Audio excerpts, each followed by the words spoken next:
একবার একটা কুকুর আর গাধার মধ্যে রেস হচ্ছে। তো আমরা সবাই জানি কুকুরের স্পিড গাধার থেকে অনেক বেশি। তো দুজন স্টার্টিং লাইন থেকে দৌড়ানো শুরু করলো। কিছুদূর দৌড়ানোর পর কুকুরটাকে ওরই কিছু বন্ধু বান্ধব ঘিরে ধরে জিজ্ঞাসা করতে লাগলো, কিন্তু তুই এরকম দৌড়াচ্ছিস কেন? ও বললো, আরে আমি রেসে দৌড়াচ্ছি, তোর আমাকে আটকাস না। তো বলে যে এখন বন্ধু বান্ধবদেরকে বুঝিয়ে আবার দৌড়ানো শুরু করলো।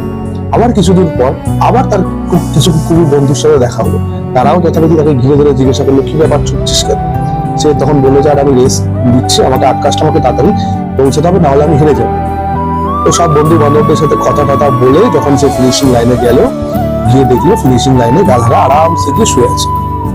তো কুকুরের স্পিড অনেক বেশি হওয়া সত্ত্বেও সে কিন্তু গাধার কাছে হেরে গেল। তো এর থেকে আমরা লাইফে একটা বিরাট শিক্ষা নিতে পারি। প্রথম শিক্ষা হচ্ছে এটাই, সেটা হচ্ছে যে আপনি যখন আপনার সফলতার রাস্তায় এগোবেন, তখন আপনার পরিচিত পরিজনরাই আপনার সফলতার রাস্তায় সবচেয়ে বড় বাধা হয়ে আপনার সামনে দাঁড়াবে। তাদেরকে আপনাকে কাটাতে হবে। এবার ভাবছেন যে তাহলে আমি তাদেরকে কাটাবো কি করে? কাটাতে হলে আপনাকে গাধার মতন থাকতে হবে, মানে আমি কিছু জানি না, আমি কিছু পারি না, জীবনে কি করব ঠিক নেই, মানে আমি কিছুই করছি না, এমন একটা ব্যাপার, যে বোকা বোকা পাগল পাগল ভাব, এরকম একটা বাইরে এরকম একটা ভাব মেনটেন করে চলবেন যে আমার কোনো এম নেই, কোনো অ্যাম্বিশন নেই, এই চলছে। তো যদি জীবনে নেগেটিভিটি প্লাস নেগেটিভ পিপলের থেকে বাঁচতে চান, তাহলে গাধার মতন নিজে ভাবে নিজে থাকুন, এমন একটা ভাব রাখুন যাতে আপনার জীবনে কিছু করবার ইচ্ছা নেই, মানে আমি এটা জাস্ট বেঁচে আছি, এরকম একটা ব্যাপার। বাইরের লোকের কাছে আপনার ভাব সেরকমই থাকবে।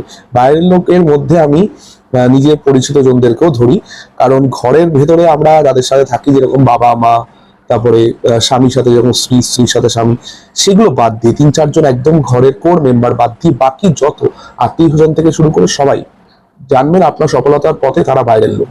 তাদের কাছে গাধা হয়ে থাকুন, তাহলেই কিন্তু আপনি তাদেরকে পাশ কাটিয়ে এগিয়ে সফলতার রাস্তায় পৌঁছাতে পারবেন, এগিয়ে যেতে পারবেন এবং সফল হতে পারবেন।